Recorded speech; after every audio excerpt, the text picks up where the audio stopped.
Hello there. My name's Mark, aka the Canardian, and this is episode 42 of the Holocron Chronicles. I'm joined as always by my trusty co-pilot, the best co-pilot in all the galaxy, Charlie Carden. Charlie, how you doing tonight? 42, man, you hit 42, the back starts to ache, the knees hurt a little bit, music doesn't sound as good anymore. We're getting up there. We're getting into the middle age. But once we get over 50, which, I'm 46 years old, so I'm pretty close to 50 myself. It's just all going to be straight sailing. I think 50 sounds great. Let's get there. Excellent. Yeah, very excited. Very excited. We'll get there sooner rather than later, I'm sure.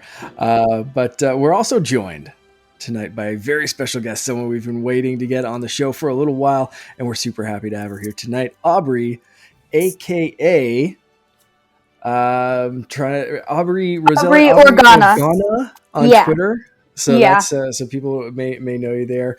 Aubrey, welcome to the show. Thanks for having me. I'm so excited to be here. Excellent. So first off, I guess before we get into your Star Wars origin and all that kind of stuff, I have a couple of things that I just want to get out of the way first. First off, thank you to everyone over the weekend that helped us get over 100 subs on YouTube. If you are one of those people, if you're any of the 100 and whatever, because it went past 100. 108, because I was looking at it a couple hours ago. Now. Okay, perfect. So if you're one of those people, thank you so much. And if you haven't subscribed yet, head over. You can get all the video versions of all the podcasts, and we're coming up with some more ideas, I think, soon to keep populating that. So so we're gonna go past 100. We have our youtube.com/secretfriendsunite custom URL tag now. So it's a nice little milestone for us to hit over on YouTube. And also, we got some fan art today. I didn't expect this one, but I have to send a big shout out to Estelle, who is at STKY Walker. So like almost Skywalker, but a little T in there as well. But Estelle's awesome on Twitter, and if you're not following her, go follow there. And that artwork was so cool. I didn't expect that. I was completely flabbergasted when I got that one today. It was just so cool. I changed my Twitter profile already to have that in the background, and that was just a really, really cool surprise. So Estelle, thank you so much. That's just awesome. Yeah, and nailed like Todd's kind of like villain role as far as like all of our Star Wars roles. You have the two Jedi, and then Todd just sitting there as a Darth Maul kind of figure, just like, yeah, I'm here, but I'm going to be angry. So that's absolutely nailed it, Estelle. Thank you so much. Okay, back to Aubrey. Tell us a little bit about yourself. Yeah, so my name's Aubrey. I just started cosplaying about like a year ago, so I'm kind of new to the community and everything. But everyone's so welcoming, and I'm just so glad to be here. Excellent. Yeah, your Princess Leia is phenomenal. Thank you so much. If anyone hasn't seen it, it's just like you just capture the whole essence so well. Like everything you do is just thank you. Whether it's on Andor or in like a formal white dress, it's you nail the look every time. It's great. Excellent. Yes, I cosplay myself. I'm more on the Star Trek side, but I do have a number of superhero cosplays from the day when I did that. But I do have quite a few on the Star Wars side too. I do a Luke, I do a Han, the old man Han, the hair helps, and I do Krennic, the hair helps, and then I have an OC, which I was talking about in the pre-roll, where I X-wing squadron. So I have they don't have that big orange jumpsuit, but I'm working on it. It's tough when you got the long arms to get a jumpsuit that fits the right way. So working on it. So Aubrey, we mentioned your Twitter account already, Aubrie Organa, but you do TikTok. Yes. So what's the best place to find you? So my username's Aubrie Organa everywhere. I'm on TikTok too, and I'm also on Instagram. Yeah, and I just kind of share my cosplays everywhere. So. All right. Do you have a preferred platform, or do you just kind of like doing everything? I kind of I'm everywhere. So, yeah. Perfect. Yeah. I love, there's a few people that, yourself included, that always do like their own spins like a Star Wars spin on the latest TikTok trends and that kind of stuff. And I love seeing that because you see, everyone kind of doing the same thing, but then the Star Wars spin on it, I always love. So yeah, it's TikTok's always so one of my exciting to favorite kind of like places. put your spin on those types of trends. So For sure. That's awesome. So let's get in a little bit about your Star Wars origin, cool. not just specifically the stuff that you do and the places that you're in. How did you get into Star Wars? Yeah, so I kind of always grew up watching the movies, but I would say I never really got into it like really deep until COVID hit. And I was kind of like, in your room, nothing much to do, scrolling through TikTok and stuff. And I kept seeing all these like Star Wars edits and I was like, oh my gosh, that looks fun. Like, and so I kind of really got into it then and started kind of thinking about cosplaying and stuff. So, did you cosplay before that, or no, is like Star Wars the intro? Yeah, Star Wars was like the start of it all for me. So it's really special. That's awesome. Excellent. Indeed. To us all. Yeah. Some of us got addicted to Animal Crossing, and some of us found. I saw that too on TikTok. Yeah, Animal Crossing. Everyone going through that. I was hard on Animal Crossing. Anyway, but let's get back to Star Wars stuff. Favorite Star Wars movie? Oh my gosh. So I think I'm like a big fan of the original trilogy. So I would have to say Empire Strikes Back. Finally, a young person that likes the OT. I didn't think we'd ever get there. We've had all these kids on here that love the prequels, and as an old guy, I just have to go, okay. I love the prequels, but like when you have a guest in your house, but yeah, for someone to say Phantom Menace is the best Star Wars movie, I'm like, oh no. Everybody's opinion is valuable to them. Yeah, you see the little thing popping in Charlie's forehead every once in a while. That's that. There's something just like so special. Sorry. No, please go ahead.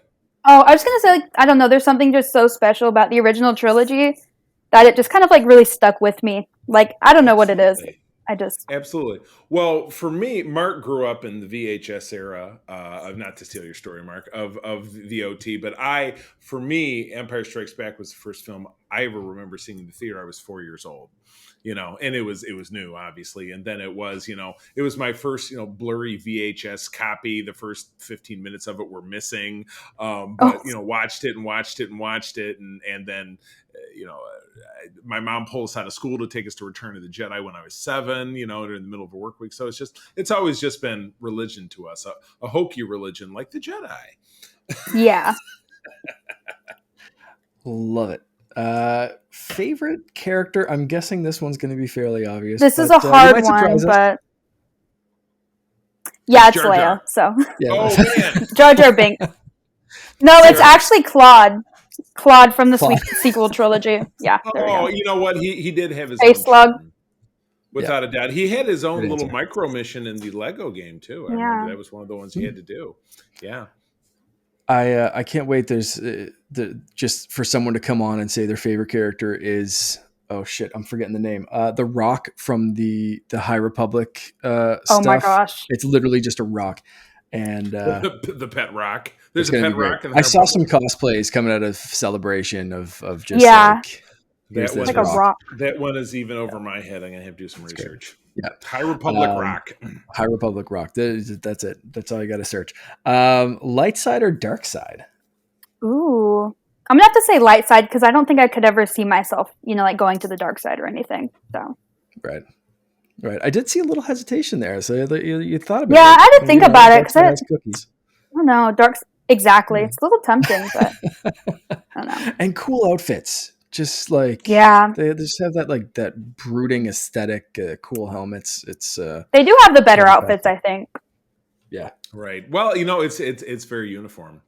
That's why I always loved Return of the Jedi and Luke coming in the black robes, because up until that point the Jedi just kind of looked like old dudes in a bathrobe, and then you get Luke coming in kind of looking dark side-esque.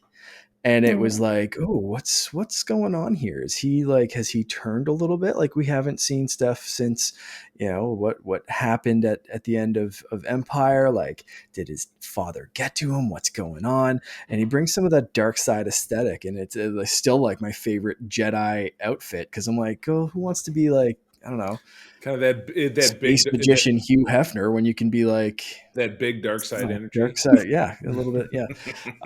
So let's get back to it. Let's go lightsaber color of choice. Ooh, yellow. Yellow. All right. Ooh, the Guardian. Yeah, I feel like it. it's such a pretty color, especially like seeing it like in live action too when Rey had it. I don't know, I just thought it was like it looks really good. It does. Well, that was, if you're a follower of the current Marvel Comics run, that was Luke's in-between saber. Because that stretch of the comics right now is covering between Empire and Jedi, the indeterminate amount of time that was 6 months, 9 months, a year. I'm sure I could look it up and know what it was. But during that time, with him having no lightsaber and still needing to carry on doing Jedi stuff, he happens upon a Jedi temple, and it's an artifact that he takes, which obviously he's going to lose or stop using at some point when he reaches that point in his journey. And I assume it'll be at the end of this particular volume of the Marvel Star Wars, when he makes his own, he makes his green saber, finds his new kyber crystal, blah blah blah. So, but anyway, for now he's got the yellow one. I love the yellow saber. A friend of mine went to Disney World in like February and brought me home the yellow kyber crystal for my Galaxy's Edge saber. It's such a great color. It changes the whole, like the sound font, and it's a cool color. I like it. That was something I liked about like the Disney sabers, because like with each kyber crystal it sounded different, so I thought that was cool. Very cool. Favorite affiliation? This is a new question. We haven't asked this to too many people, so like this is anything, absolutely anything. Jedi, bounty hunter, Sith, rebels. Name an affiliation. You want to hang out with the Ewoks? What's your favorite vibe in Star Wars for a group? I'm gonna have to say bounty hunter, just for Din Djarin. Oh hell yeah! That's it. All right, the helmet behind me. I gotta agree. That's pretty. If I'm not going Jedi, I'm going bounty hunter, hanging out with Din and my boy Grogu. Awesome. Yeah. Greggy. Yeah, that's it. Charlie, what about you? I don't know if I asked you that question yet. The affiliation? Yeah. I mean, I've always been a rebel. You know that. I mean, that's my personal everything. Right. Behind the stick of that X-wing, blowing up those TIE fighters, taking out those Star Destroyers, just being a regular non-Jedi Joe, regular schmo. Excellent. Man, I saw, where the hell did I see that? Either Instagram or TikTok, but some dude like set up a rig to control a flight simulator, and it like completely spun around, like you could do a barrel roll in this like flight simulator kind of thing. And I was like, I want that, but I also want it to be in an X-wing, and that is just like, sign me up, let's go. Holy crap, I love any game that I can fly an X-wing. That's just as much as I love Fallen Order, and I was talking about Fallen Order even like today or yesterday, but like, put me in an X-wing and some TIE fighters are going down. Oh yeah. That's just what Have you ever played that Star Wars like VR game? You can fly like the different ships. No, I forgot what it's called. I played. So there is a VR version of Star Wars Squadrons, and I've played the hell That's what it Squadrons. is. Love that game. Yeah, but I haven't tried it in VR. I think that's a PlayStation VR. I have a Oculus, like a Quest 2, and it's not available for that. There are some great Star Wars experiences for that. Vader Immortal. There's even like a Star Wars pinball game that's like really good for that. Vader Immortal is amazing. Game. Holy crap, is it ever? I'm like chapter 2, partway through chapter 2, and there's 3 chapters. Whew, damn, what a game. Darth Vader's so intimidating in it too. You're like, oh my gosh. Man, the first time he walks up and he's like 7 feet tall, and like you're like in real life, you kind of look up and he's so intimidating. It's amazing. Mm-hmm. Charlie, we got to get you to next time you see Todd, we've got to get you at least strapped in to his quest and play some Vader Immortal, just to experience Darth Vader, like putting on the Oculus in your face. Yeah. I mean, I would have no reason to say no. I'd give it a go. I don't know what just happened. My Siri just started saying she's not sure she understands, so she's ready to go for Oculus as well. Let's party. Before Siri interrupts anymore, let's jump into the news. We only have one thing in the news that I noticed that I had. If you guys have anything to add, we can talk about that too. But we have some info on the Andor series. So far, we have info on season 1 and season 2 and how they're going to handle time jumps. So season 1 happens over 1 year, with season 2 jumping a year every 3 episodes. So in total, Andor is going to cover 5 years. And so far, the season or the series has plans to cover 2 seasons. And then I'm guessing that's going to lead into Rogue One, which will technically be season 3. And there's not much to Andor's story after that, sadly. So guess not. He doesn't. Unfortunately, not. Yeah, it's just charcoal briquettes after that point. Ooh, exactly. Yeah, a little bit of space dust. A little bit of space dust. We're all too soon. Too soon. All dust in the wind. So what are you guys? Where are you guys feeling now that we're done with Obi-Wan? We have Bad Batch coming up in a little bit, and then Andor though is the next live action. How are you guys feeling on this series and with this news? Are you excited for what's to come? Aubrie, we'll start with you. Yeah, I'm really excited for Andor, like especially to see like more political sides of things too. And I think it'll be interesting to see like how they handle the time jump, especially in the second season, like how they're going to like space things out and stuff. Yeah, it seems a full year and 3 episodes seems a little, and I don't know how many episodes they're planning. I guess I think if you're doing 3, I guess 12 episodes. 12. Yeah. Right? I know rudimentary math. I don't like it either. Right. Yeah. So I think it'll be kind of interesting to see like how they pace things, I guess, like in the show. Right. Are they going to make the best of the 3 episodes? We're going to jump on, or now it's going to be since they've gone on record and saying it. And I don't know if season 1 is obviously in the can, because we're going to be seeing that in 6 weeks from now, essentially 6-7 weeks from now. We're going to get that August 31. Oh wow! So my question is, we're getting, or so it's been touched upon, but I don't know how big that Bad Batch will also be having a little bit of a time hop. But you got to remember, Bad Batch is 19 years. BBY. So it's at the dawn of the dark time. So how much farther are they going to jump forward? They would have to jump forward pretty far to touch Solo at all. It could touch up against something that happened in Obi-Wan, or but you get the feeling that Bad Batch is a little closer to the ground, and then Andor is going to be a little closer to the ground. Is there does there stand any chance that there's going to be any mix? Could we end up seeing any of this? Are we going to get the grown up Omega, who is really the sister of Boba Fett? Could you see any kind of interaction there? I mean, I don't know. But yeah, it seems less likely that the time periods would touch. But I like the thought of them moving through kind of quickly, but it does leave a window where they have a lot less room for filler episodes. If you're covering a year in 3 episodes, one of them can't be a packed in, the standard TV show, like it's the flashback episode, or it's the dream episode, or it's the So I don't know. You're right. The pacing of it is what's going to make or break really both seasons, but I think in particular that second season, the way it's described, if you're moving forward that quickly, it's got to be really tight. So this is it'd be interesting to see if it does touch on any other shows or characters or who they're going to fit in. I mean, I held out hope that we were going to see Omega show up in the Book of Boba Fett.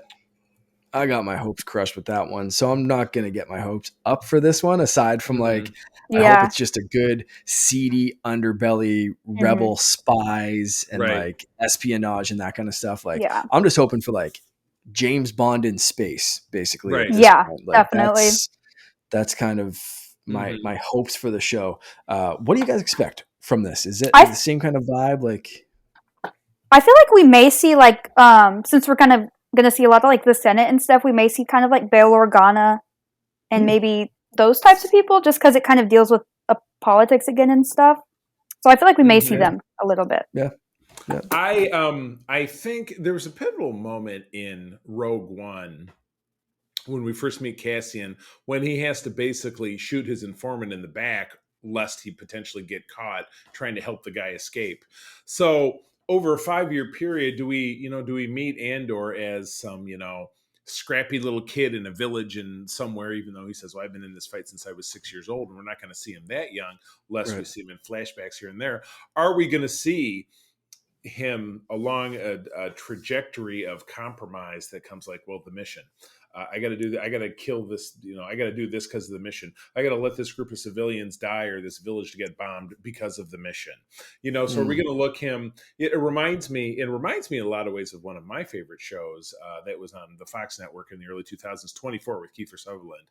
And it was an early line that he said he says, once you start compromising, it makes it easier to say it's okay to do something the next time, and then it's a little bit more okay to take another step the next time. So it's you're wavering over the abyss because the mission is what's important, the cause is what's more important. And so watching him potentially lose a little bit more of his humanity as time goes on, that's the kind of journey that I think is worth watching over something something like this, where you have somebody who starts out like, gosh, I want to do my part, and he's young and idealistic, and then he's in the trenches so long that he's shooting a guy with a crippled arm in the back so that he can get away, because again, it's all about the mission, So this guy's my buddy, but buddy, it's okay, and he shoots him, and then he has to break out because that's what he had to do to survive.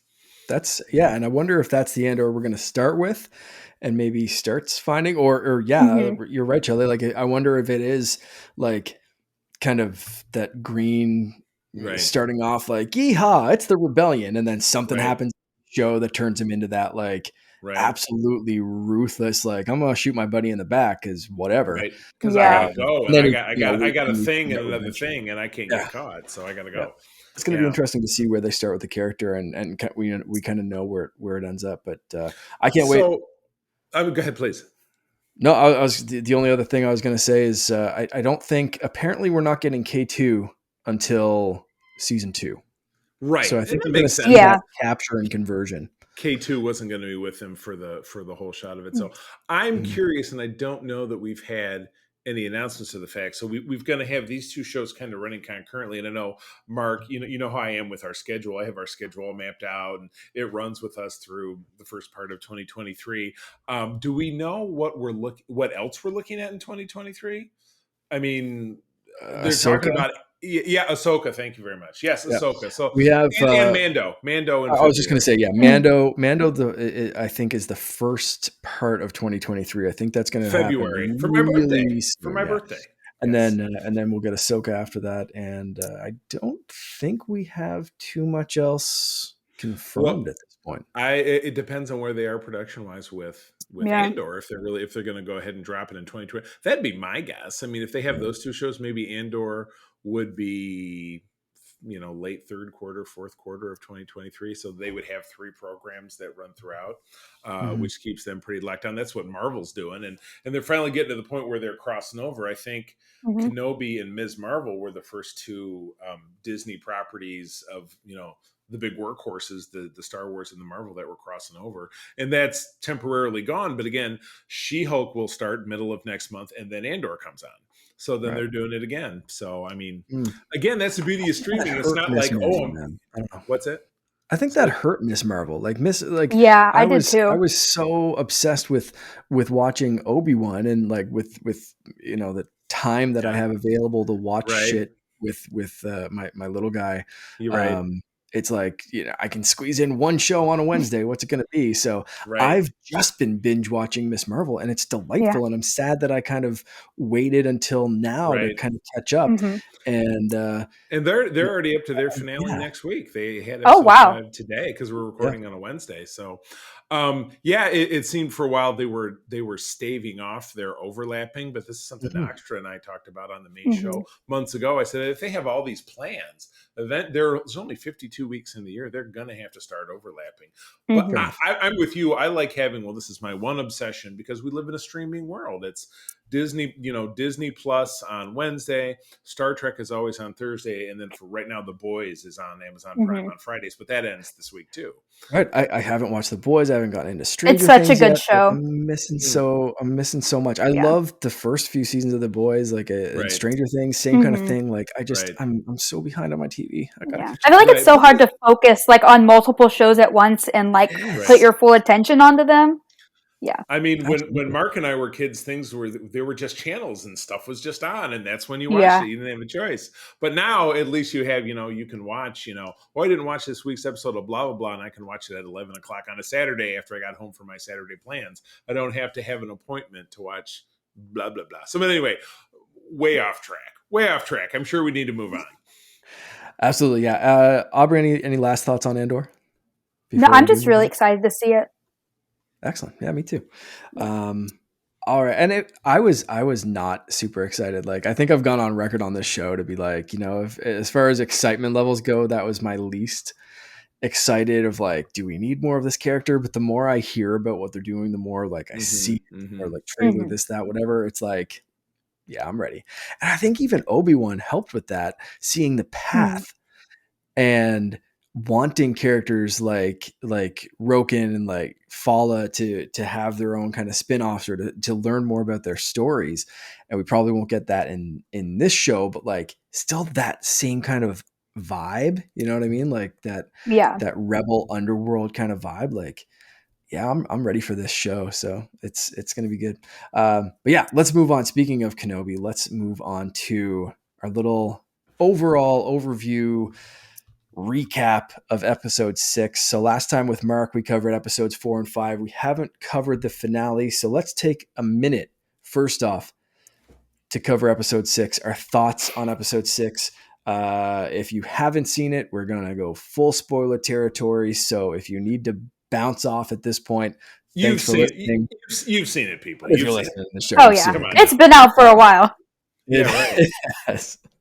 And as the guy who just said he's behind on like 4 friggin' TV shows, Right. like, man, It's all I know. about You can't be behind on Kenobi. Not on Exactly. Star Wars, not with what we do. No. No, there's no way.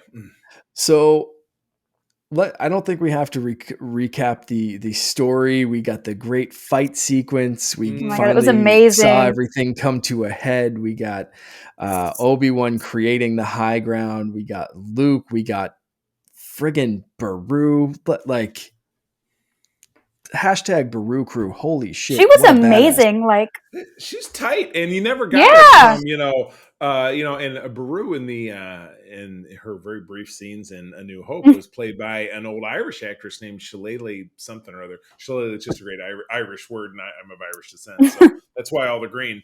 But yeah, seeing her played by Bonnie Batiste, who coined the role back in episode 2, and that poor woman in real life was subsequently involved in that Nexium cult. I don't know if you watched that documentary, but oh my God. Wow. So I'm just glad to see her back functional from everything you saw and how horrible all that was. But yeah, she was tight. Joel Edgerton is an actor of much renown. He has been in so much different stuff. He's an Aussie as well, is he not? Aren't they both of them? Because they filmed episode 2 in Australia. So I think a lot of the players, Rose Byrne, who's a pretty famous actress now, got her first role as one of Padme's handmaidens in episode 2. But I digress. That was fantastic. I have other thoughts, but I don't want to overshadow. Yeah, Mark, you direct. I'm sorry. I'm well, you know what? I was going to say, let's just jump right into it. And Charlie, if you want to just keep going, what were your thoughts overall on this? We'll duck down into favorite scenes, favorite moments, all that kind of shit. Okay. Like thoughts overall. Overall, there. On this episode, we'll get into the whole series. This reminded me overall of the prequels and the fact that we had some set pieces that worked really well, but we had some connective tissue that felt like it was broken in half.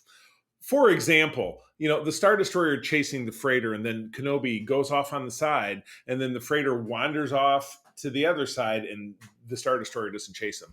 But Darth Vader chases Obi-Wan. That setup was ridiculous. Reva going to kill Luke and not managing to kill Beru and Owen in the process of it doesn't make a lot of sense, because it wasn't like she was mad on him and she just didn't want to kill him because she was having a crisis of spirit. She ran after Luke when she chases him into the rocks, fully intending to kill him. And it wasn't until she had that last moment where she's holding her sword up and she's ready to chop it that she has that crisis of conscience and finally turns it around. So, but again, why did she go? She was going to go to kill Anakin's son that he doesn't know that he has, as a big fuck you to him. I mean, that part of it kind of doesn't make sense. And then you go on to the end part with Obi-Wan saying his tender farewell to the young Leia. That was great. The fight is obviously what made the entire episode. But like I said, much like with set pieces in the prequels, really all three of them, and again, this is from my own experience saying, and Aubrey, I know you agree with me, the OT was better. Saying, hey, there's the Duel of the Fates in episode 1, but what comes before it is like, there's so much of it that's just from the experience of someone who I saw that movie when I was 23 years old, so I was not a young kid, that it's just like, this is what it took to get us here. But it's not so. Some parts of it lacked real cohesion to get us to that set piece, that beautiful fight. And in the end of it, when Obi-Wan has to make that really critical choice, and in some ways that very puzzling choice, when he realized, when even Vader tells him, you didn't, I am not your failure, Obi-Wan. You didn't kill Anakin Skywalker. I killed Anakin Skywalker. So at that point, what all the wags out there are saying is, well, if Obi-Wan accepted that at that time, wouldn't he just jam his lightsaber through him and finish the job? Why didn't he? Obvious reason being, well, then we don't have the original trilogy if there's no Darth Vader. But what was going on in his head that he didn't finish the job? That's my question to you guys. Why didn't he follow through? He still saw some of Anakin in there. Yeah, I think he was still kind of too attached to Anakin to really like go through with something like that. Yeah, absolutely. It's the, he can say it all he wants. Anakin's dead. I've got rid of Anakin, but actions speak he's louder looking than words, right? He's looking into those eyes, and there's still Anakin's eyes, and there's still pain in those eyes, and you could see it. The acting in that scene was phenomenal, and the pain in Hayden Christensen's eyes, and the look of absolute horror in Ewan on his entire face, really, and his entire body, was just, no, I want to believe my friend's still in there. It's like, no, your friend's dead. But it's like, no, there has to be some of my friend. I've given up so much at this point. When it was Padme's dying words, they're so good in him. And of course, he's had 10 years to just stew on that, sitting in a cave by himself, not even with the comfort of having, Liam Neeson as Qui-Gon, talk him off the ledge when he's at his darkest. You know what I mean?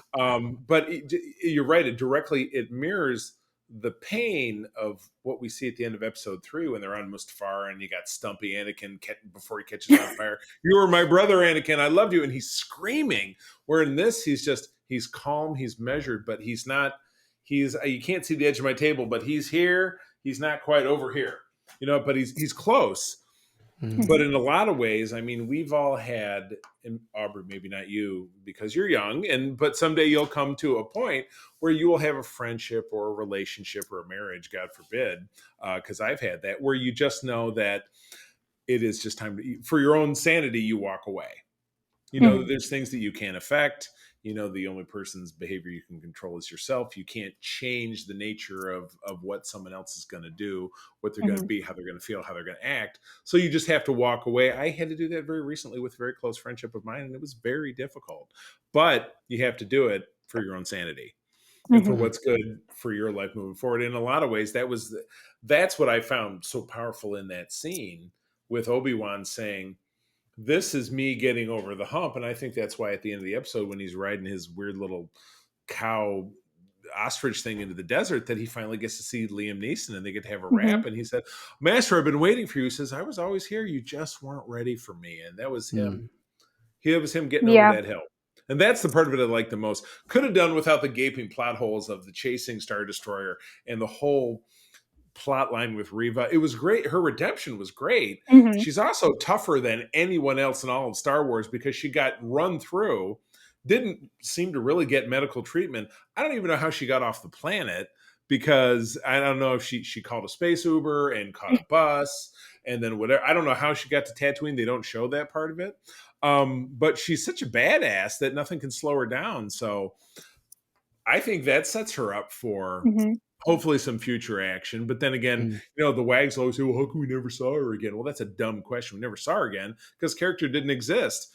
But if Star Wars is doing what it should be doing and growing that universe, you can simply say that, you've got people in your life you'll never see again because they live far away or they're doing other stuff, but still having lives and adventure. So we have a galaxy like, the Star Trek galaxy here, where there's a gazillion worlds and there's always a lot of stuff going on. So it, just the same reason why we didn't see Ahsoka during the original trilogy, that part of it makes sense. Or why we didn't, why we did never see any of the other Rebels characters. It's just, there's too much going on. The rebellion was huge. They were fighting over this whole huge map of the galaxy. So there was a lot going on. So there were battles on many fronts. So that's where Reva is. She's going to be off doing who knows what, but I think it's worthy of more exploration. That's the part of it.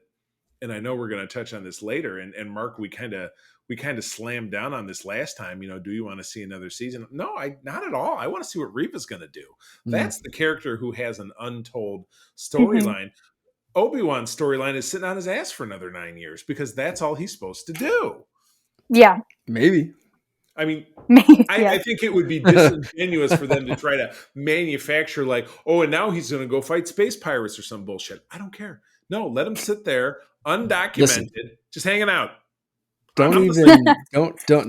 No. I'm not going to have you diss Hondo and the space pirate crew. Well, if Obi-Wan has to go help some space all the pirates, other space pirates, not Hondo. Fucking let him. Though Hondo, literally his ship is literally a disc UFO, which I think is awesome.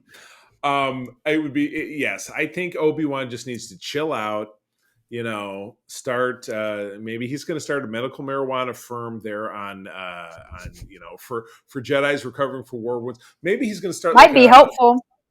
Yeah, something to help out, clones with PTSD, like that guy we saw on the planet in episode 2. He definitely needs it. Yeah, exactly. Help him out with a little bit of electric lettuce, which I say that expression all the time now because it's one of Mark's favorite ways to talk about marijuana. Electric lettuce. Oh my God. Electric lettuce.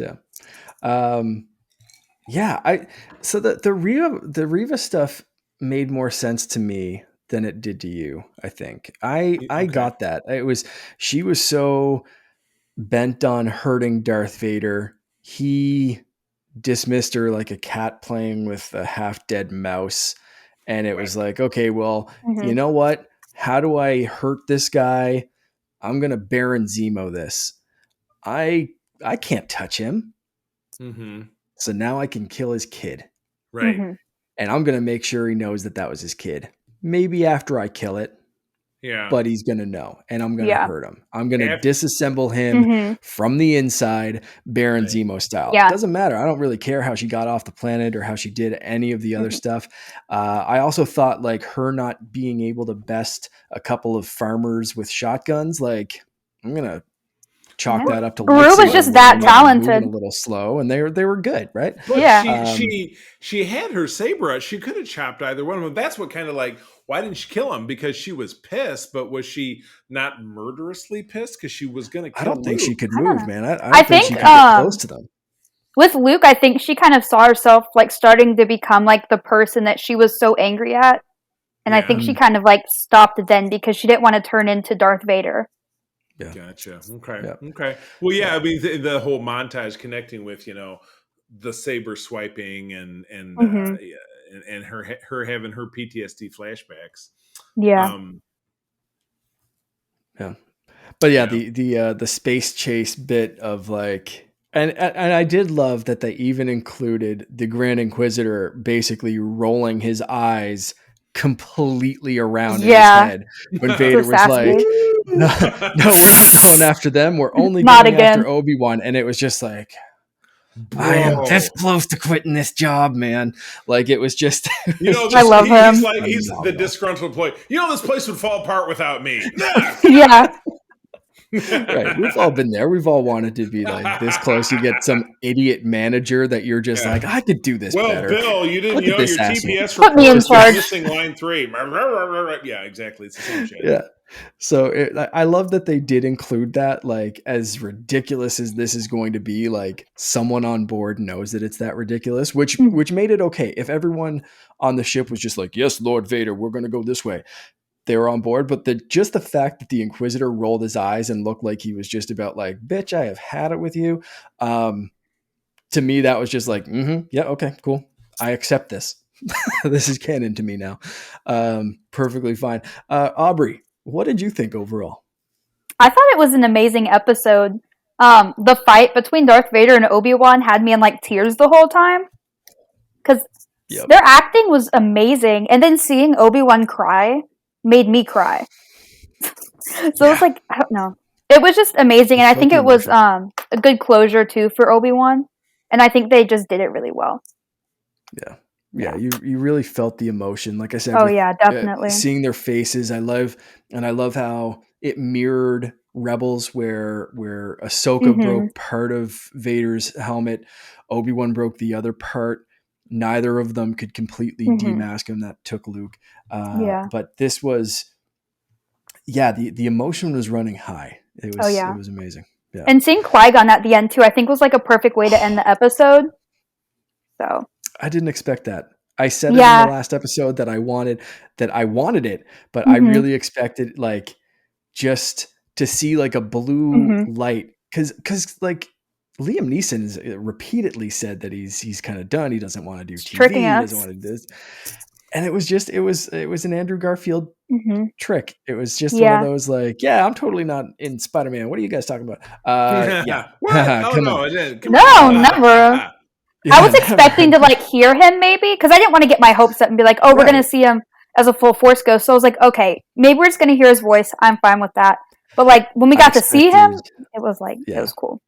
I expected to see kind of a blue glow reflected on Obi-Wan's face and hear like a good impression of Liam Neeson. I didn't even expect him to do the voice, but like seeing him there, that was so good. And I think that's a perfect lead into some of our favorite moments and scenes. So Aubrie, do you want to lead us off? Like, what were your favorite? Oh my gosh, there's so many. If there's any that stick out. So definitely the fight between Darth Vader and Obi-Wan, like my top favorite scene in that show. Also like seeing Beru and Owen like defend their home. I thought that was really cool to see, because I wasn't expecting that from Beru at all. Like when she pulled the gun out of that hiding place, I was like, okay. Like, good for her. It was like, what, I know. Part Mandalorian? Like, Owen's literally like, we gotta run. She's like, fuck if we're running. I know. I was not expecting that. And then seeing like Leia return home to Alderaan, and then that emotional scene was really good. And then they played Leia's theme, which also made me tear up. But overall, there's so many good scenes, it's hard to choose. It is. It really is. I think I already mentioned it, but I loved Obi-Wan making the ground high. Just that when he just opens his arms and the rocks go up in the air, and he's just showing how bad Darth Vader is at dodgeball. I know. I kind of felt bad for Darth Vader for a minute. I was like, dang, he's really losing. Yeah, I mean, and the when he jumps forward and he chops up his respirator, and then when you hear him wheezing the way he did when Luke bested. Luke didn't even beat him that badly in Return of the Jedi, but he just, in that case, Vader overexerted himself because he got his hand chopped, and that made he was breathing too hard, and he snapped something. Yeah, internally. Where with this, Obi-Wan went, he shish kebabbed him, just pew pew pew pew pew, and chopped him up. And I think it was because he taught him like everything he knows, so he kind of knew what to expect from him. Yeah. I was like, oh my god! And you start to see, and I said I wanted to see Obi-Wan get to that point where he beat Maul, and you start to see him play strategy against. He knew what Maul was going to do in that fight, and people say it's not flashy enough. It's like it's not supposed to be, and this one was flashy, but he also knew that it had to be. So we're starting to see that like Obi-Wan completely got it. But what I was saying before, that I have to touch back on because it was one of my favorite things, the voice switching between Darth Vader and Anakin. Oh my gosh, yeah. Holy tap dancing Christ, that was good. Just talk about hitting you in the feels, and you hear again that pain in Hayden Christensen's voice with the robotic, deep James Earl Jones, like Right. kind of cutting through, but it's more robotic than usual. I love that detail. I thought it was phenomenal. Oh yeah, definitely. Charlie, favorite scene, moment? I mean, Anything? like I said, and I've said it prior, the it's a series of set pieces. It's easy to say, oh, the fight was gorgeous, but the thing that touched me, and Mark, I think I told you, probably because April and I watched it super early, and then I'm like, dude, you got to watch it. Oh, well, maybe I'll watch it at lunch, but I have to watch it in the morning, so you shut the fuck up. And okay, so I do, but I'm like, probably the thing that really wows me, and Mark can appreciate this as having a child, and I can appreciate it as having children myself, is watching that interaction at the end with Obi-Wan telling Leia about her parents as much as he can in one of these it was like there was a quip from The Simpsons long on that says, "We'll answer your question as long as there's no follow-up questions," because yeah, he can't deal with her saying, "Well, what was my mother's name?" and saying, you get your fierceness and your this and that comes from your father, and you get your the from your mother, and now I can't remember exactly what it was, but it was just enough because they knew that there was a potential that they may never see each other again, even though it's, will I see you again? And the only time they ever saw each other again was at the exact moment of Obi-Wan's death. And what I love about Obi-Wan's death, even in retrospect, is that Vader could never beat him. Yeah. Vader never beat him. They had 3 engagements when Anakin became Vader, because he became Vader when he chopped Mace Windu's hand off, and he took a knee in front of Palpatine. He became Vader. Lost to Obi-Wan, then burned up in a crisp, left him on Mustafar. Fought in this. Okay, yeah, you know what? Yeah, okay. They fought 4 times. Vader beat him once, but he didn't kill him. Then Obi-Wan comes back. He's got, he's got his groove back. He beats the shit out of him. On the Death Star, Obi-Wan sacrifices himself so that the rebel kids can escape. So the only time that Obi-Wan and Leia ever locked eyes again was in this moment of ultimate sacrifice. Yeah. That's very powerful to me. It's very powerful to me for the words that they exchanged, and then he flew off into the sunset or whatever it is. And then the only time they ever see himself again is when he gives his life to save the kids. And Obi-Wan has that ultimate satisfaction of saying, look, they're together. Everything is going to be okay. It's fine. I go back to the show 24. There was a mini series where Jack, who's the main character, and one of his buddies are going through the jungle, and his buddy steps on a mine, and he knows that once he steps off of it, it'll explode and kill him. And he says, Jack, it's okay. I can die like this. I've lived enough of a life. And he knows that when he does, the bad guys are going to surround him. He can say, hey, woo! And then he's going to step backwards and blow them all to hell, which is exactly what happened. 24 Redemption. It was a TV movie. It's on Amazon Prime. Look it up. It's excellent. And the guy was actually, his friend was an actor. Do you remember Trainspotting? The guy who was the really crazy dude. Speaking of Ewan McGregor, you've never seen Trainspotting? The first thing Ewan McGregor was ever in, Mark. Bro, hey, she's shaking her head too. I know, but you're an old guy like me. You're a little younger, but you're still old. Go watch 10 years Trainspotting, younger, dude. Go watch Trainspotting. But no, Robert, I can't remember. But anyway, he played the nutty guy in Trainspotting.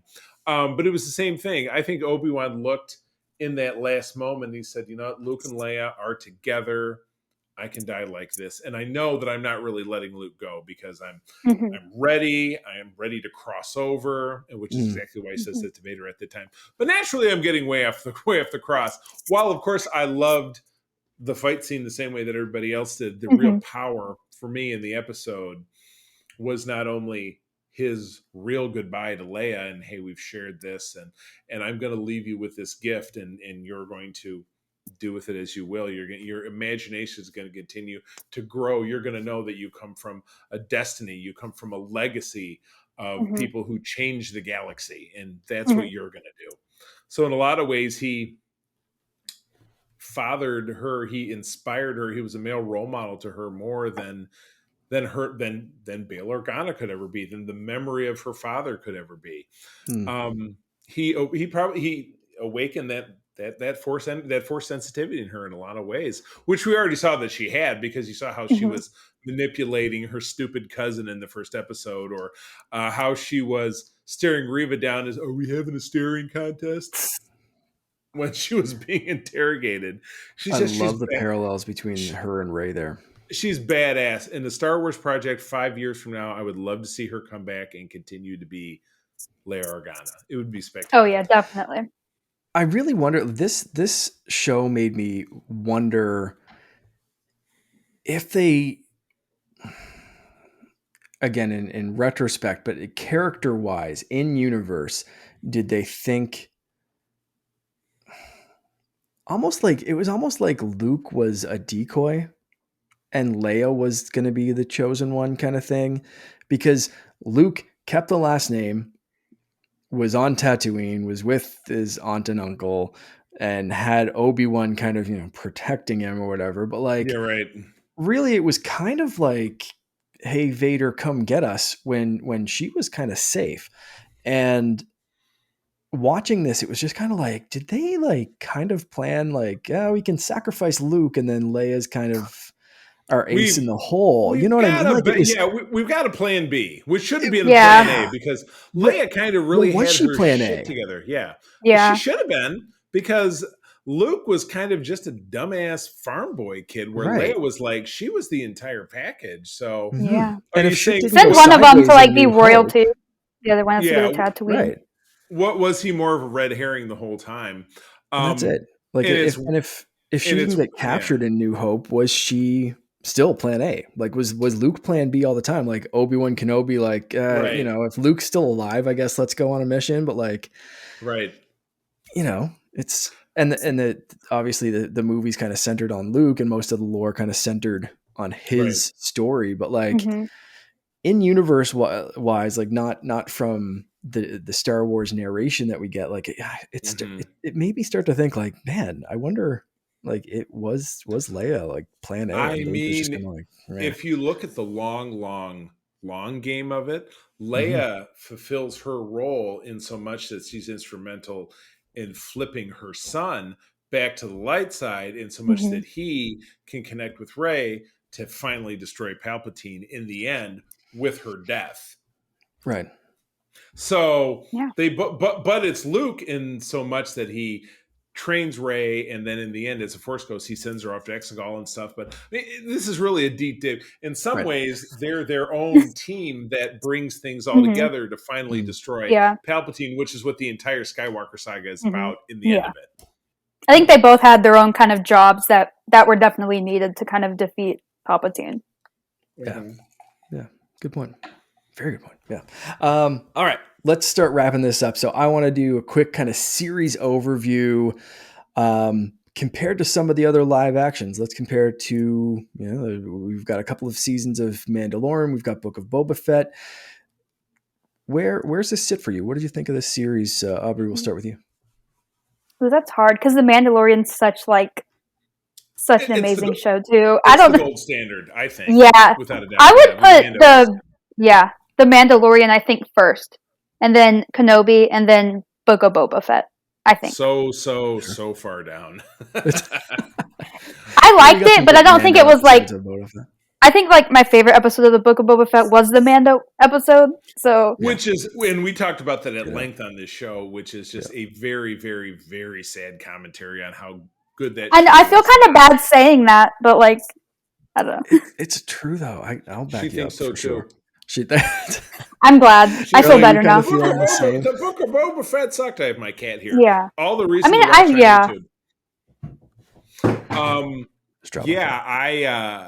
have to, Aubrie, you kind of hit the nail on the head. Mando, while not perfect, because there were plenty of episodes of Mando, I'll help you, but do the super dangerous thing that might get you killed, and then why don't you get back to me after that? That was, let's say, 20% of the entire series so far was do this dangerous thing. Book of Boba Fett, quasi unredeemable. You took a character that wasn't interesting enough to have his own series, and then you gave 2/3 of it to a different character. So we're just going to kind of scratch that one off. Obi Wan, and it's funny in the different social media interviews and news pieces that have come out since it's been off. There's a director who's come out and said, "Yeah, I was going to make a film about this," and you had 6 episodes, which boils down to 5 hours and 25 minutes or something like that. Could you have taken 5 hours and 25 minutes and boiled it down into a 2.5-hour movie? I feel like you could have. I feel like there was enough filler in this show. They also came out and said it could have been a trilogy. No, that I don't. That I really don't agree with. I think they'd then have to expound upon this story. So, anyway, I mean, a trilogy that took place over like 4 days. I don't know. Yeah, it's a fine line. I was on the edge of my seat with you guys, watching it every week, getting up like, "Oh God, I can't believe this episode is over because I need to know what happens next." But then saying, "Oh, really? They did the lazy space chase through the end of it, and then they just let the rebels go."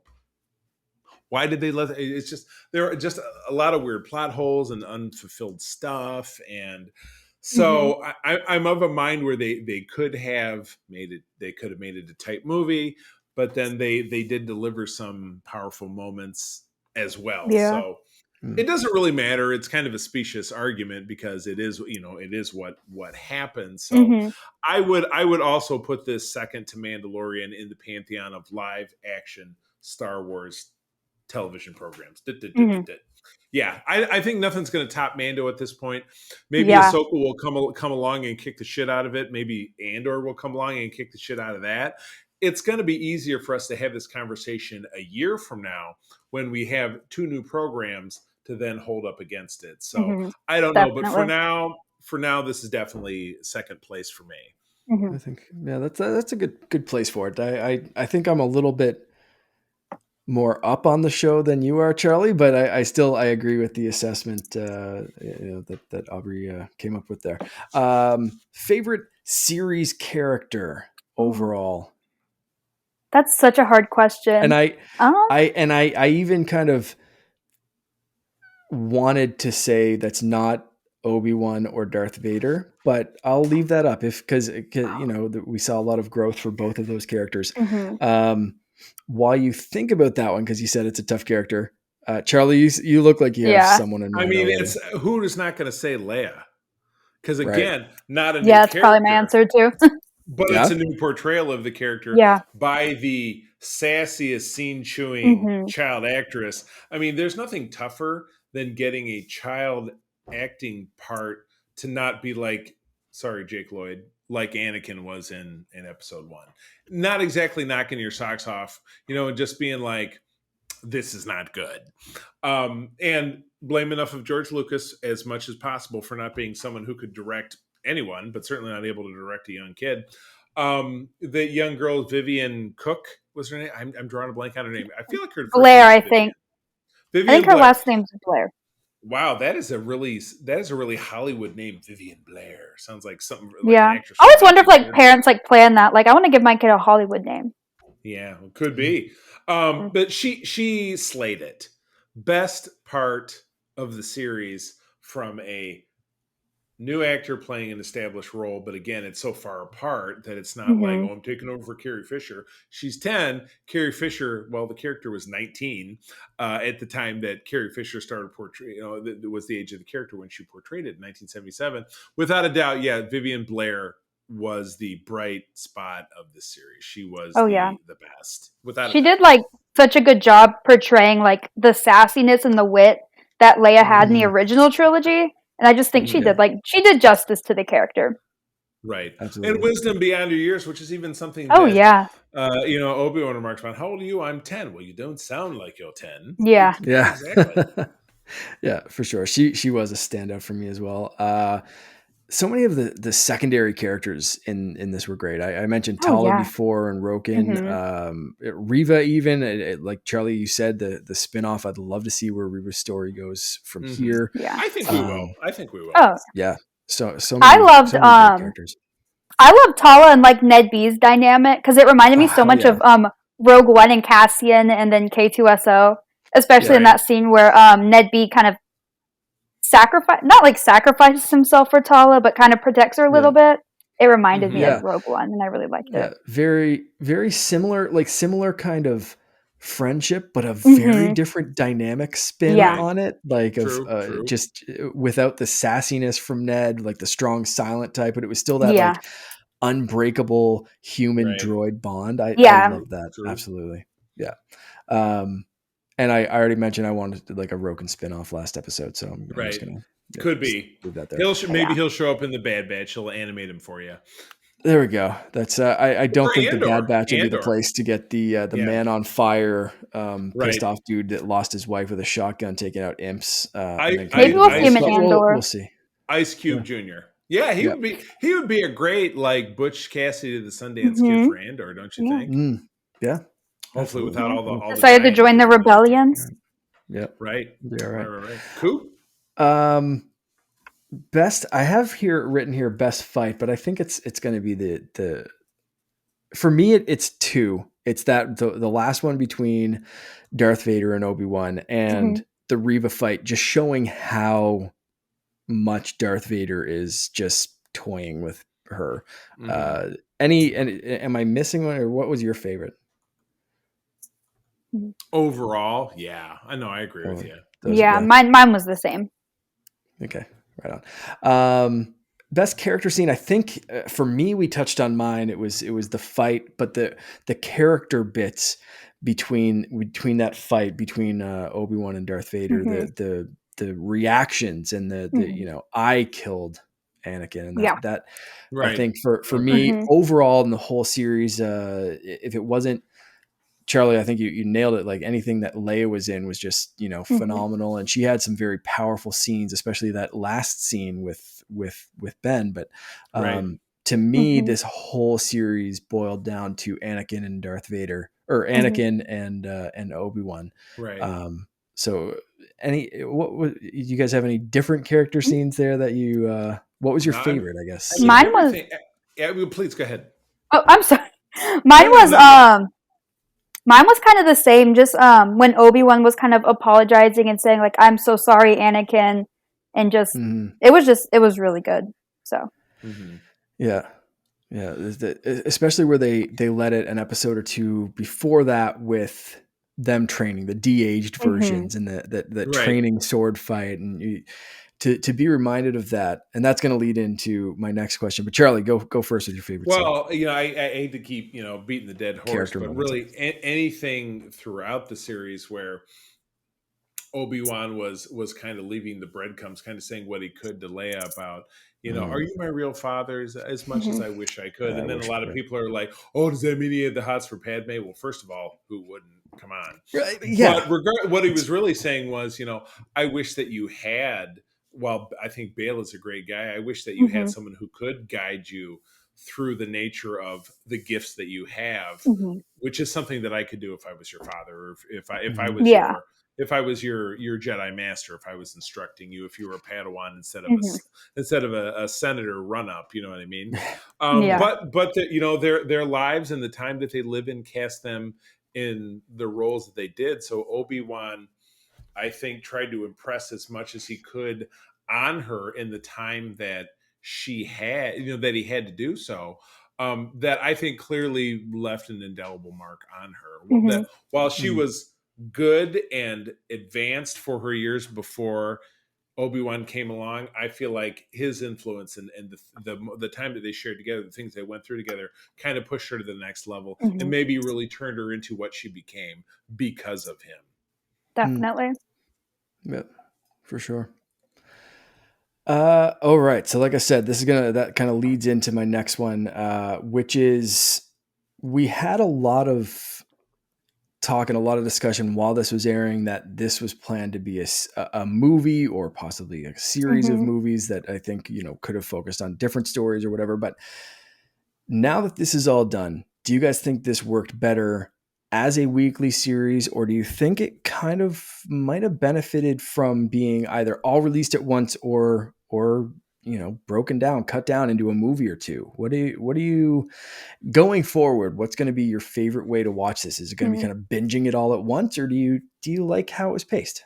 I'll start with you. I love binging things just because I'm impatient. and I hate to wait a week for the next episode. Right. But I don't know if everyone else does. That's just me. Yeah. Do you think story-wise this worked being broken out like this, or do you think it kind of works better when you can see the entire story kind of in a cohesive way? So I think that's a hard question, because I think there was maybe a little bit of filler. So I think maybe like if you had it maybe as a movie and it was just like a long cohesive 2-hour whatever story, I think that would have been really good. But I still think it was good as a show too. Absolutely. Charlie, what you've been saying, I think I've been hearing that you kind of wish this was a little bit more cohesive, cut some of the fat. Is that kind of the impression I'm getting? I'm of a different mind of it. Cut the fat, maybe, and I don't know if that means it would be less episodes or whatever it was but any television program, and it's funny, we're watching the ABC series Lost right now, which aired between 2004 and 2010. It's a great show. And it was wonderful show. And what my wife April and I realized is that we both watched seasons 1 through 3, but seasons 4, 5, and 6 we definitely didn't. But those seasons got shorter because there was a writer's strike in 2008, which really cut things back. But it was they didn't have a lot of. They had solid storytelling, and then they went into a little bit of limbo where they were trying to figure out how to end it. It was such a hit that ABC didn't want them to wrap it up. So they said, no, draw it out a little bit and throw in a little bit more and a little bit more of this and that. So you want to think of, but again, there was 20, 22, 24 episodes, and then it got shorter and shorter. So the overall thought is with less episodes, tighter story, but I feel like filler is still somewhat inevitable no matter what you do. Definitely. And it tends to lend to the credibility to the theory of would it have been a better movie if they cut out this and they cut out that. And in a way, yes, but in a way, I'm glad that we get, because, there's some moments in life that are filler. You have a day that's a dud, or you go and do this thing and it doesn't work out and it doesn't contribute to your overall story, as it were. So, a television show with some filler in it is more like reality. It's not going so far to be like, oh, it's like reality TV, but it's more like, okay, well, you've got, or maybe Mark, it's a video game. I took this quest and it didn't really contribute to the main quest, but I still did it. And it was still enjoyable. Your princess is in a different castle. It was still enjoyable in its own way. So I'm taking the long way around to say that yes, but no. I wish it was shorter, but I was happy with it the way that it was. But I would love it if there weren't so much gaping plot hole wise in the last episode. But regardless, ended up in finding it very enjoyable, but still not as good as The Mandalorian, as we have said. I feel like it's going to be hard to meet The Mandalorian. I think so. Match well, with The how good it Mandalorian is. really put Star Wars episodic television on the map. And what's it going to take to knock that out? How good does Ahsoka have to be to knock that out? You know what I mean? So I don't know. We will find out in 2023. Yeah. I'm going to stop myself from doing a deep dive on Mandalorian because we're getting a little long here. But it's so hard. I want to finish off by asking you guys, and Charlie, you kind of already jumped on this one earlier on. But if you need to keep going, we will. Do you want a season 2? Would you rather a spinoff? Would you like both? And tell us a little bit about what your preferences are there. I don't know if I want a season 2, just because I don't know what else they would really talk, or what Obi-Wan would do in a season 2, because I feel like it's all pirates. I mean, if they're going to include Hondo, then maybe, but I feel like his story is kind of I feel like this was a good ending point to his time between 100%. Revenge of the Sith and A New Hope. But I would love to see a Reva series, because I feel like there's a lot of her character that we could see and more stuff with her. I totally agree. That's 100% to a T what I feel. Reva, let's figure out what her journey really is. First of all, go to a damn hospital and fix your gut wound, because she needs some help. Tatooine, she can go see those same people that fixed up Fennec Shan. That's true. Yeah. Go to the what was that? Isn't that guy DJ in real life Electrocat or some shit? Yeah. Go to Electrocat. or he's a musician, right? Yeah. DJ Fuzzy Butt. I don't know, whomever he is. Oh Go my get gosh. some electro parts and get fixed up. Yeah, I'd like to see what she's going to do. First of all, get off Tatooine, because nobody wants to live on Tatooine anymore. Not a good place to be. Tatooine has been beat into the sand, pun fully intended. But yes, let's go to a cool new world where she can do different shit. Now I sound like Todd. Let's do cool stuff in a different place and blah blah blah, making fun of my Imagine co-host. Grievous with a metal detector on Tatooine, just like oh my god, looking for all the lightsabers. Just like, come on, man. I know, You would love that. Exactly. He'd just be looking for some more 30 arms. seconds too early. He'd be looking for arms and a new heart, just like in the Wizard of Oz. That's it. For me, I'm a little bit more on board with a spin-off if the story justifies it. I said it maybe an episode or two ago. I do not want them to justify this by saying like, well, it made a shit ton of money, so here's a dump truck full of money for you to get back in your robes again, Ewan. Exactamundo. Just don't want that to happen. But if someone comes up with a worthwhile story, whether it's like Obi-Wan in the terrible, horrible, not good, very bad day, and it's like one day, like 24 hours, and he just has to like fuck off and help Hondo, or go over here and help someone, or the story of when he met Ahsoka again. Like, there's some shit that can happen that I would love to see happen. And if they can justify it that way, but if it's just like, we're going to like bend canon to just justify, a shit ton of money, but like, I don't want that. But I would, at the same token, if they don't revisit this, there's so many cool characters that we can go back and look up a little bit of like how Tala got involved, some Quinlan Voss helping out the path. I already mentioned Roken. There's how did Baru become such a badass? Let's go back and maybe check that out. I'd love to see that. She half Mandalorian cowboy? Like, frick, I don't know. I want to find out. So there's a lot of spinoffs that they could do just based on this show, without even going into the weird corners of the universe that Taika Waititi sounds like he wants to go to. And we haven't even mentioned that, and we're going to save that for another time because we're way too late already. Anything else that you guys want to add onto this before we wrap up? I don't think so. No, I think they took it where it needed to go, and I'm kind of ready to move on to kind of cool new stories. And let's leave Obi-Wan sitting on his ass running that medical marijuana, electric lettuce Tatooine clinic, making some money for the next 9 years before he's gonna deliver his first hello there, his second hello there to Luke. Yeah, sorry. So lots of hellos there. Yeah, right, because it was hello there's. Hello. Yeah. Anyway. Hello then. It's right, because that was I'm gonna start thinking of canonical hello there's, and that's a weird place to be. So let's wrap it up here. Aubrey, thank you so much for joining us. Thank you so much for having me. You got it. You're so welcome. We're happy to have you back another time when you want to talk about literally anything else. I had so much fun. That's good. That's good. I'm happy to hear that. Please let people know where they can find you on the internet and what kind of fun stuff you're up to. So you can find me again at Aubrie Organa. I'm on TikTok. I'm on Instagram. I'm also on Twitter. I usually just I can't speak. It's late. I'm in my Leia cosplays. Yeah, that's pretty much all I do nowadays. So. Excellent.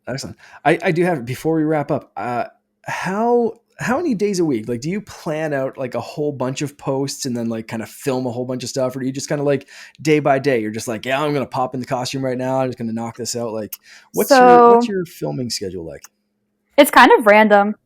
It's like whenever I get like inspiration or just like a random thing pops in my head, I'll try and do that. But yeah, it's just whenever I kind of find some ideas.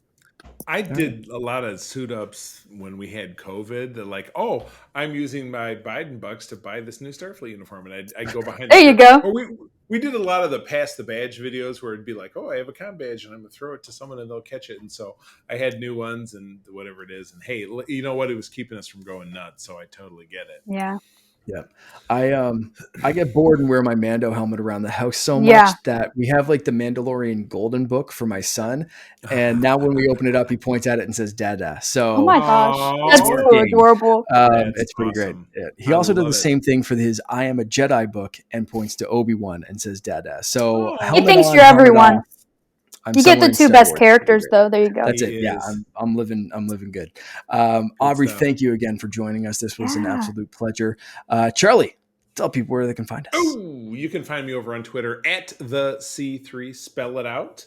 That's where I'm blathering about this thing and that thing, sharing memes and just being silly. I also try to populate the Facebook pages of the Secret Friends Unite stuff when I can with news and what have you.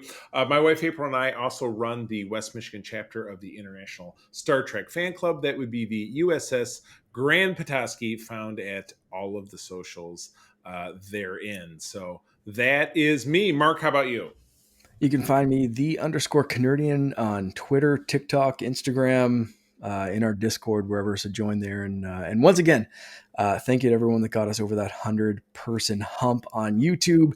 If you haven't already subscribe there, hit the bell, and you'll be notified when all our shows hit YouTube. We have a bunch of different shows: video games, Star Wars, Star Trek, and just generally geeky good shit. So follow us over there. Friends, as always, thank you for joining us. I'm going to tell you that sharing is caring, and to keep on trucking. May the Force be with you. Rex, play us out.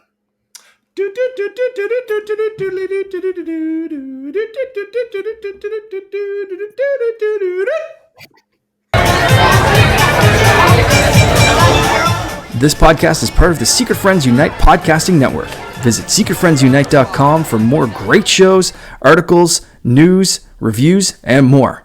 Secret Friends Unite podcasts are available on Apple, Google, Spotify, and other podcast services around the world. If you'd like to be part of the conversation, you can join us on Facebook or our new Discord server, or follow at Secret Friends U on Twitter. Please subscribe to Secret Friends Unite on YouTube and visit our merch store at tpublic.com. Just search Secret Friends Unite. Thanks for listening.